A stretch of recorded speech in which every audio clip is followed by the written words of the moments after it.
All right, this will be part two of my response to the Matt Dillahunty, Jordan B. Peterson discussion or debate. And I will start off by saying I didn't watch the whole debate yet. I will, but I did watch, I think, the relevant parts with regards to atheism and what it means to be an atheist and are people really atheists? And I do appreciate that Ozzy got up and asked the question, what would a real atheist look like? Because at one point in the discussion, they're sort of talking about atheism, and obviously Matt Dillahunty is an atheist, and I think he's a fairly reasonable, rational guy in that. I disagree with him politically on some things, but when it comes to the God question, I think he's a fairly clear-headed, rational guy, and he's obviously an atheist. He was a believer, now he's no longer a believer, and sort of the response from Jordan Peterson is you just think you're an atheist. This is the No True Scotsman of Atheism by Jordan B. Peterson. Right, and he even went on to say something about if everybody was atheist, there'd be no culture and no art. Which boggles my mind to imagine that someone would think that just because you don't have a belief in God, that you would have no creativity. That's very strange to me. In fact, I could only see that possible if the God question was actually true. If there really was a God and God had sort of decreed that your soul will be empty if you don't have belief, therefore you will have no creativity. But then the burden of evidence would be on him to demonstrate that that is an accurate reflection of the nature of our existence, right? That God is real and that He has deemed it that people not be creative. And so all of those creative people who claim to be atheists just think they're atheists. That's the bottom line. That's what he's saying. So when Ozzy asked the question, what would a real atheist look like then? Just going to let the dog in because it's raining outside and he's whining. I guess he doesn't want to get wet. Come in, buddy. Okay, you go lay down. So Ozzy asked the question, what then would a real atheist look like? If these people aren't atheists, they just think they are, they're just, I don't know, they're imposters, or they've led themselves down the primrose path, thinking that they're atheists, what would a real atheist look like? And the answer was essentially a murderer. And he starts to go into Dostoevsky, talking about, different stories about an atheist who, came to the realization that there's no rational reason why he shouldn't murder a person. That's ludicrous on its face, first of all. To say that just because you don't have a belief in God, that there's no real reason why you ought not kill somebody if it gives you personal gain. That's easily debunkable. I'm not even going to waste my time. You all know, I'm sure, most of you, it's ridiculous on its face. There are a multitude of reasons, not the least of which are secular ethics, which again is one of the reasons why I'm really frustrated that Molyneux, the author of a book on secular ethics, would not defend his own belief system of secular ethics to a guy who's attacking that very thing, or at least not push back. I mean, you don't have to be reactionary, but you ought to push back. And I don't know why that hasn't been done. I think that a lot of this has to do with someone like Jordan B. Peterson has spent too much time in books. He's read too much Jung and Hume and Dostoevsky and all these people, and he hasn't spent enough time talking to everyday average reasonable people, everyday average atheists who are atheistic for their own reasons, people who were believers who through a process of analysis lost their belief, lost their faith, or through some process of a trauma came to question things, and then just the more they questioned, the more the answers didn't go in the direction that they thought they would. Or someone like myself, who was raised pretty much completely irreligious, raised out in the bush, and was raised with certainly some ethics, but ethics that were never tied to any particular religion. And so I've never been religious. And I've always been, I think, a good-hearted person. I don't trespass against others. I've never physically assaulted someone, sexually assaulted someone. Certainly never contemplated the rationality of murdering someone for gain, that sort of thing. And so, again, if you're going to talk in these absolutes, then you're going to have to address the outliers. And just saying that they're not really atheists, you're not really in that group, the burden of evidence is on you then. Why am I not in that group? How did you come to that conclusion? And he seems to come to the conclusion, basically, cultural immersion. That's how he arrives there. Is he says, well, you can't escape it. You're in this culture. Not so fast, bucko, as he would say, because I wasn't necessarily immersed in this culture. You don't know everyone's life experience. I won't use the phrase lived experience because that, even though it's not far away, it's got way too many weird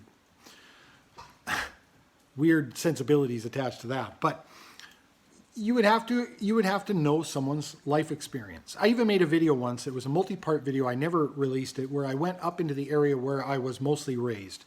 All these old deep bush roads, and I could point out, way through the forest, the house that I grew up in, no running water, kerosene lanterns, outhouse, root cellar, the whole 9 yards, no television. After a while, we got fortunate to get a kerosene-powered refrigerator, so we actually, at some point, I may have even been in my early teens by that point, actually had a refrigerator in the house and were able to abandon the root cellar largely. And again, I was raised irreligious. And so you're going to have to deal with those outliers. And I mean, obviously myself, Matt Dillahunty, et cetera, we're all just anecdotal examples. But if you're going to make absolute statements, you're going to have to deal with every outlier. That's the problem with making those absolute statements like that. And it is no true Scotsman of atheism. That's sort of what it boils down to. And that's one of the reasons why I'm not a real big fan of people like Oprah. It's just not real cool to tell somebody, no, you're not what you say you are. Like that's a violation.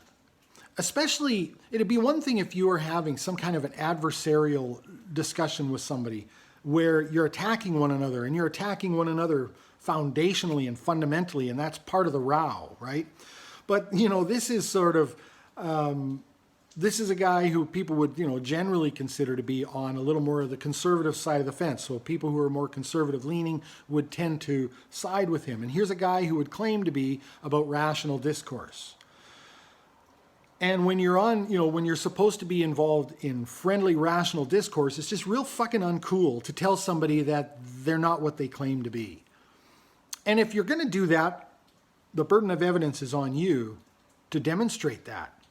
And I don't think he's got the horsepower to do it, partially not because I don't think he's intelligent, but because first of all, how are you going to prove it? And the funny thing is, because all of this is sort of talking about, well, you've got these biases, right? You can't escape the cultural biases. But this is a guy who's not willing to recognize his own bias. I mean, he's clearly got a real heavy-duty bias against atheists for whatever reason. And I don't know. It could be the typical modern leftist, far leftist atheist crowd that he doesn't like, that it gives them the most grief. So then he kind of classifies atheists as that.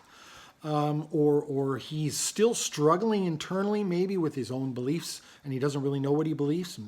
Maybe it could be, as an otherwise rational person, he's struggling with the lack of evidence for a lot of things that he himself believes, and doesn't know where to put that. I don't know, but I wouldn't claim to know. I guess that's the difference, right?